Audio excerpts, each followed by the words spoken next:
Listen. So the Oscars are right around the corner, meaning that it's that time of the year where we wrap up honoring all of the movies of last year and then just never talk about them again. So I want to talk about them. Personally, I'm a big believer that it's just an honor to be nominated. So I don't just want to go over my favorites from the Academy's picks, but I also want to highlight a bunch of other movies, actors, filmmakers, and categories that I think should be recognized. But before we jump in, a quick word from our sponsor, Kalshi, that helps the channel keep up with all the movies that we've seen because, just going to last year, we've seen a lot of movies. If you haven't heard of it, Kalshi is a finance site that was founded by two MIT engineers. It's branched out over all 50 states, and it offers different markets that you can trade by the dollar. So if you're like me and do an Oscar pool every year, you can now put your cinema knowledge to the ultimate test and prove you're smarter than Gold Derby. Pretty much you can go on their Oscar market that shows you up-to-date stats on who the frontrunners are for each category and place a trade on whoever your favorite is or whatever underdog you want to root for. So you can lock in Best Picture between Oppenheimer and Killers of the Flower Moon. You can be a Nostradamus and guess the hardest races like Best Actress, or even do an over and under on how many nominations you think a movie's going to get. Hell, even put all your faith on Dune for next year. Each pick has a percent that's valued to $1 in cents, meaning that you can put $10 on Emma Stone, who gave the best performance of last year, and if she wins, your bet gets doubled. And everything's right with the world because she gave the best performance. So if you're interested, head over to kalshi.com/letmeexplain, and the first 500 LME listeners who trade responsibly get a $20 bonus credit that they can use on whatever they want. So now that we're through with the bills, on to the movies. Let me explain. So first off, we have the categories for Best Supporting Actors of the year, which really had a lot of contenders, and there were so many that obviously not everyone was going to get nominated, but one of the biggest snubs for me had to be Charles Melton for May December. And honestly, Julianne Moore. Like, how the Academy ignores the best acted movie in all three categories, I don't know what's going on there. Like, it just shows you that being the best is not the goal. So I gotta also shout out Iron Claw, which had Holt McCallany, who I thought killed it as the Von Erich father, who really believed in what he was doing, and also Glenn Howerton and Blackberry, who was a tank. You think I won't fucking do it? I'm from Waterloo, where the vampires hang out! And of course, justice for Marshawn Lynch. That said, everybody knows that it's really between these two. And I think that all the other nominees are great, but Bobby De Niro really tapped into evil this late in the game in his acting career. When it came to Robert Downey Jr., the man was so great, he made Senior proud. So considering how great his speeches have been, I think I'm going all in with Robert Downey Jr. for the best actor. Dozens of folks have come up to me since the summertime saying that I was, I quote, unrecognizably subtle as Leonard Strauss. To my fellow nominees, let's not pretend this is a compliment. This is a first time. This is more of a most improved player thing. As for female actor, it's not even close. It's Divine Joy Randolph for The Holdovers. Like, I don't know which way a lot of these categories are going to go, but I know that she's winning more than Javier Bardem believes in Timmy. For these next two categories over here, I'm going with Barbie for costumes, since they literally brought the playset to life down to every detail. And it actually went with the story, but I also want to shout out Priscilla, since I thought a lot of the costumes that they put on her were pretty good. And I know a lot of people want to root for Iron Claw because a lot of the costumes that they put on were nothing. As for makeup, I know that he got a lot of flack for it, but the work on Bradley Cooper for Maestro was pretty solid. Like, that man was running around with an extra member on his face. He was smoking so much it could have melted off, but I won't be mad if anything else wins, since there was a lot of solid work that was done this year. But I will only mention that I wish horror got a little bit more love in this category, because many times the artists that are exploring a lot of things in horror, that's where the techniques end up coming in once they nominate them for other movies. On to the scripts. For Best Adapted Screenplay, I think Oppenheimer and how he wrote it all in first person truly deserves the win, but I'll be honest, I wouldn't be mad if American Fiction takes it home, because I just want him to go home with anything. A plate, a gift bag, something. It's funny, you go to these award shows, you kind of grow tired of them, and then you get one, kind of changes the vibe a little bit, but... As for original screenplay, for me, it's no choice. Like, it's May December all the way. It's the only thing this movie got nominated for, and it mastered the script. This thing's had people talking, arguing, and outing themselves all in one go, but I'm also kind of rooting for Past Lives, which is my second place. And if I'm being real here, Anatomy of a Fall scares me in a lot of these categories, because I never expected this movie to get that many nominations to begin with, so it already won even before the awards.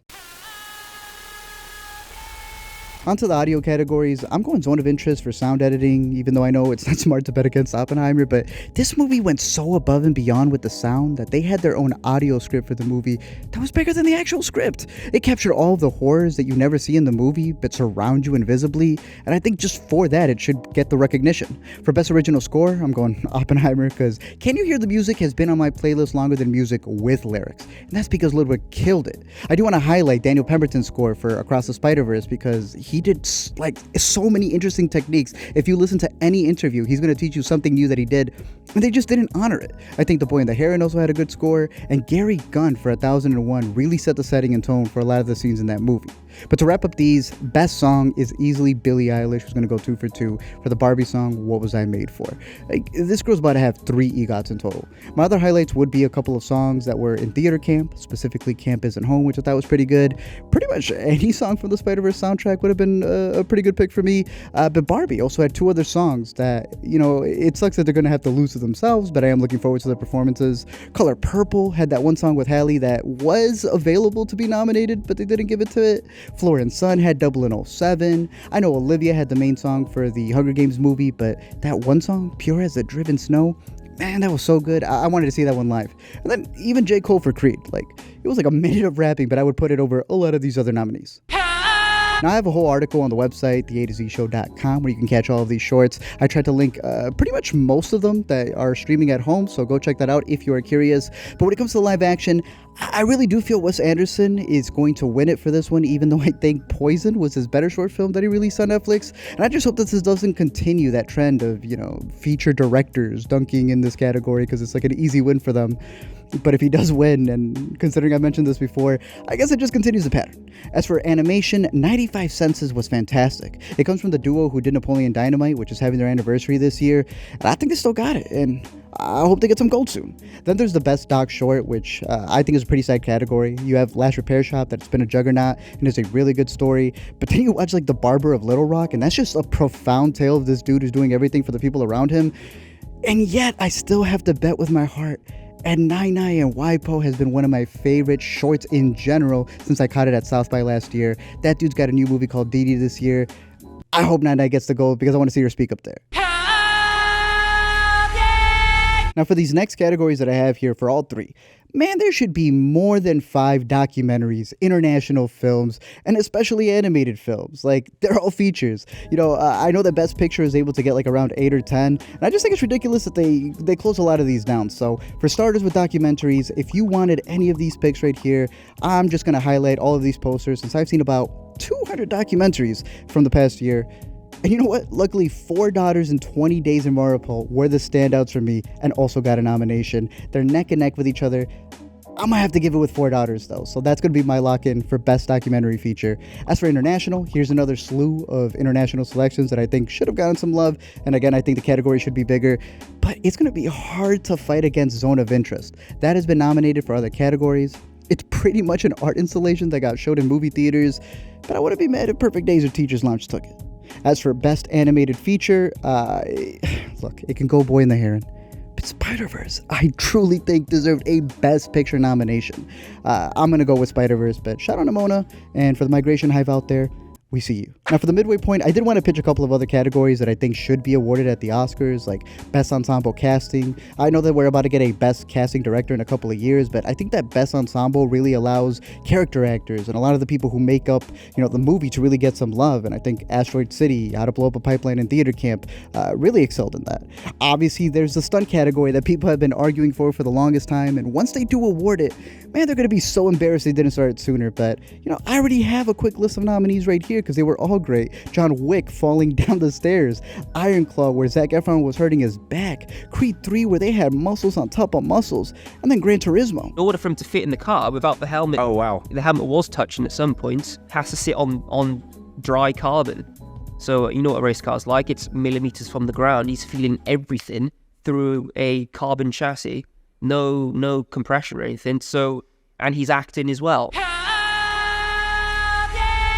Next up, I have the other 4 tech awards, starting with Best Production Design, where, I'm always surprised when Wes Anderson doesn't get nominated for this category, because I feel like it's like the biggest part of his movies. I also know that some people wanted Saltburn on here for when Emerald Fennell showcased her house, but everybody knows it's going to be Oppenheimer, They recreated the college setting where people really thought Einstein was walking around. It's really very funny because people, they're walking around, they go,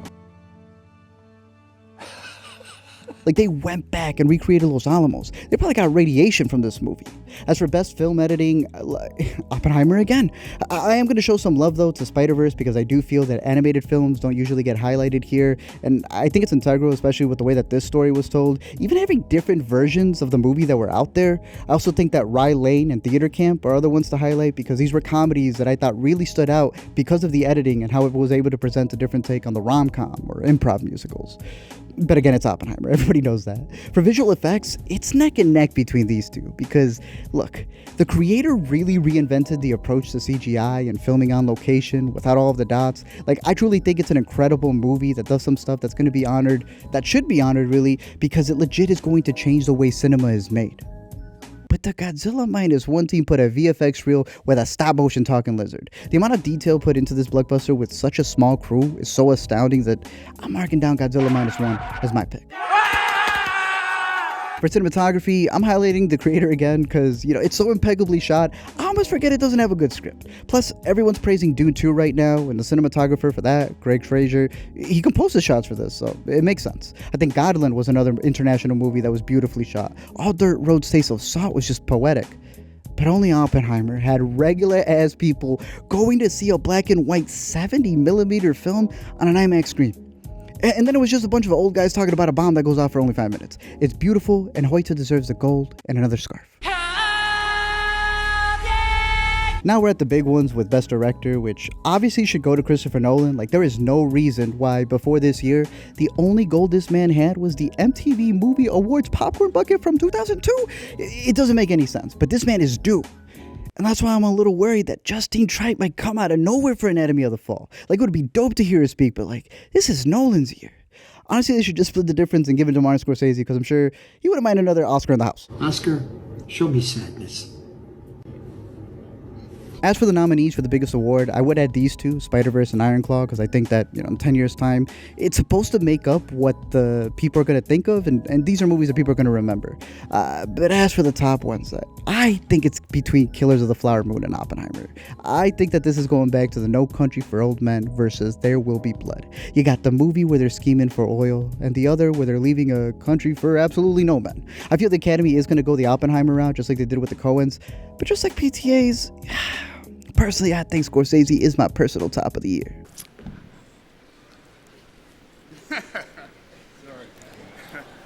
Thank you very much. Finally, there's lead actor awards, and we were all just spoiled with incredible performances in the year 2023.